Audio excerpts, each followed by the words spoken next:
Ini cuma sekedar nanya aja. Nek misalnya masyarakat warga Jawa Tengah ujuk-ujuk loh, ngerti ujuk-ujuk ya?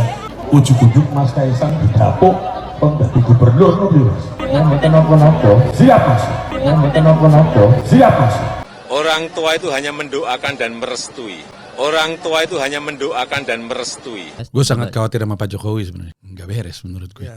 Pak Jokowi, makin kesini gue sih pertama-tama ya, gue mempertanyakan Pak Jokowi sebagai seorang ayah sih. Macam apa yang dia adalah Presiden Republik Indonesia. Sekarang pertanyaannya, gue Jokowi nih, gue ini Presiden Republik Indonesia. Gue ngeliat anak gue kayak gitu, masa nggak gue tegur? Kalau bukan karena gue tahu ini diuntungkan untuk gue.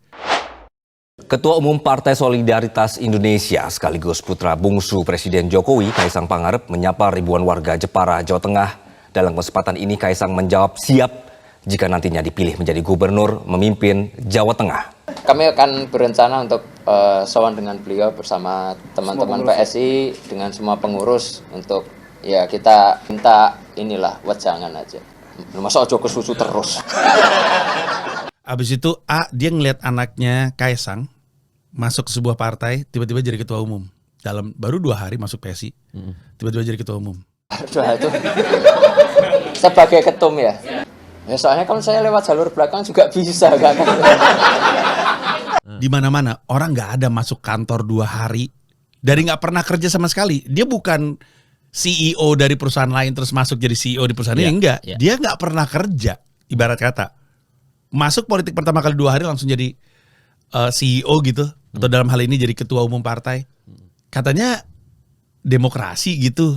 Di mana meritnya gitu, di mana kemampuannya, di mana track recordnya kalau misalkan alasan Kaisang menjadi seorang ketua umum partai adalah hanya karena bapaknya gitu. Dan anehnya lagi, satu partai oke semua. Emang kosong sih partainya, tapi maksud gue partai macam apa? Kan loh, partai politik adalah bagian dari praktek berdemokrasi. Lu butuh partai untuk melahirkan kader-kader untuk menjadi orang-orang yang kemudian ngisi di DPR, DPRD dan segala macamnya. Lu butuh itu karena kita percaya dari rakyat oleh rakyat untuk rakyat. Ini masalah keterwakilan, masalah kita butuh orang yang kompetensi mewakili kita untuk duduk di DPR. Kan kompeten yang kita omongin. Kan semuanya ada jenjangnya. Kalau misalkan cuma karena dia anak presiden, partai macam apa itu? Kalau bukan karena gue tahu ini diuntungkan untuk gue, nanti Bobby ini berantem sama PDIP, Bobby pindah juga nih. Jokowi ini berantem sama PDIP, Jokowi pindah juga. Ini mah namanya bikin geng baru, gak mau jadi geng Megawati, jadi geng Jokowi, yang nambah kerajaan dong. Kenapa jadi bikin kubu? Kenapa Pundung nggak suka diomongin sama Megawati karena Megawati bilang, Jokowi itu dulu itu kasihan Jokowi, gitu kan? Megawati ngomong gitu kan? Pak Jokowi senyum-senyum aja, sebel. Bikin geng sendiri. Kenapa gitu solusinya? Ya, dan Gibran yang diloloskan lewat MK, yang mana oleh MK Prof Jimli udah bilang itu cacat itu keputusannya. Terus tapi nggak tahu gimana caranya. Ya udahlah, ini untuk kedepannya lagi aja. Yang kemarin nggak apa-apa, tanggung udah lewat gitu. Terus reaksinya Pak Jokowi apa? Pak Jokowi bilang, ya ini bukan urusan saya nggak mau nggak mau ikut campur gitu. Mengenai putusan MK, silahkan ditanyakan ke Mahkamah Konstitusi. Jangan saya yang berkomentar. Silahkan juga pakar hukum yang menilainya. Saya tidak ingin memberikan pendapat atas putusan MK, nanti bisa disalah mengerti seolah-olah saya mencampuri kewenangan yudikatif. Seakan-akan itu jawaban yang benar, itu jawaban paling salah. Justru kekuasaan kan dipisahkan, ada pemisahan kekuasaan biar nggak semuanya tuh ngumpul dalam satu orang dan terlalu kuat gitu. Ada legislatif, eksekutif, judikatif itu dipisah tuh biar nggak satu. Si raja, kalau dulu kan raja kan, gue yang nentuin, gue yang bikin aturan, gue yang jalanin, gue yang jadi hakimnya juga, semuanya gue. Bahaya kan? Dipisah dong.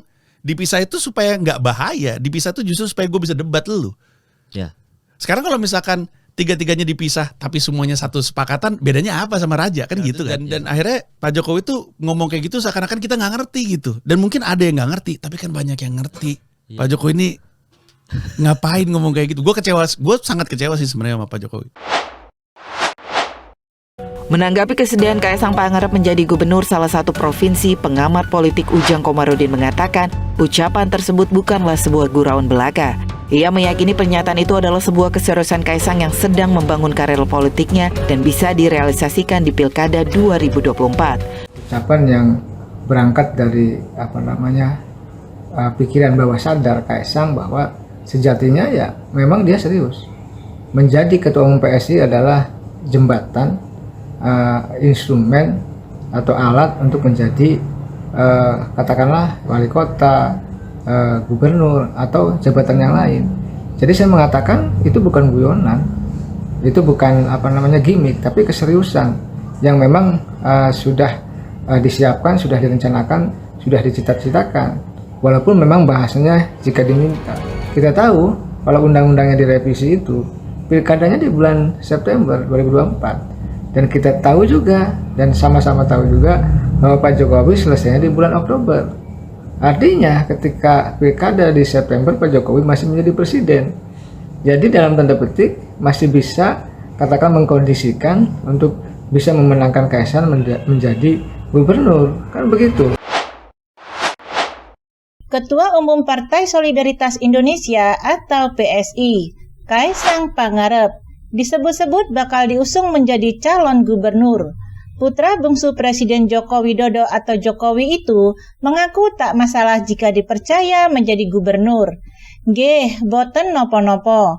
Iya, tidak apa-apa, kata Kaisang dilansir dari Detik News pada Senin 18 Desember 2023. Istri Kaisang, Erina Gudono, mengaku akan mendukung Kaisang jika menjadi gubernur. Dia menyebutkan dukungan itu dari segala aspek. Seandainya Mas Kaisang dipilih, dikehendaki oleh rakyat untuk memimpin sebuah provinsi, taruhlah misalnya Provinsi Jawa Tengah, misalnya jadi gubernur. Ini umpamanya lo ya, umpamane. Kira-kira Mbak Erina apa bentuk dukungannya? Apa? Tanya pembawa acara pada salah satu kegiatan di Jawa Tengah.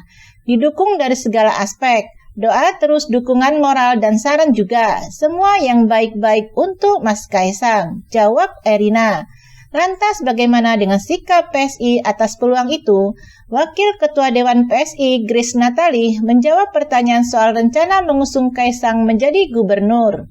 Sampai saat ini fokus kami, PSI, Pilpres dan Pileg dulu, kata Grace. Grace memuji kepemimpinan, ide kreatif, dan inovasi dari Kaisang.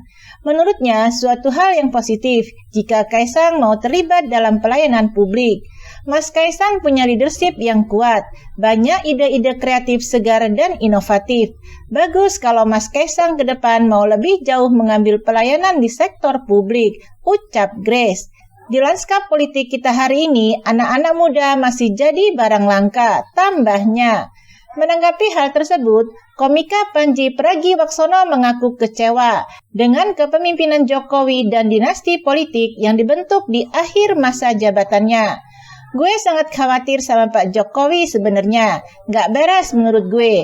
Katanya dilansir dari kanal YouTube Kemal Palevi pada Selasa 12 Desember 2023. Ia menyayangkan aksi Kaisang yang langsung menjabat sebagai Ketua Umum PSI, meski belum pernah berkecimpung di kancah politik. Menurutnya, Jokowi seharusnya bisa mengedepankan demokrasi dan tidak abai dengan langkah politik Kaisang. Gue mempertanyakan Pak Jokowi sebagai seorang ayah. Dia adalah Presiden Republik Indonesia. Habis itu, dia lihat anaknya Kaisang masuk sebuah partai, tiba-tiba jadi ketua umum. Katanya demokrasi, di mana meritnya, di mana kemampuannya, di mana track record-nya kalau misalkan alasan Kaisang menjadi ketua umum partai hanya karena bapaknya. Gue ngelihat anak gue kayak gitu, masa enggak gue tegur? Kalau bukan karena gue, tahu ini diuntungkan buat gue. Sama halnya dengan keputusan MK yang meloloskan Gibran Rakabuming sebagai cawapres.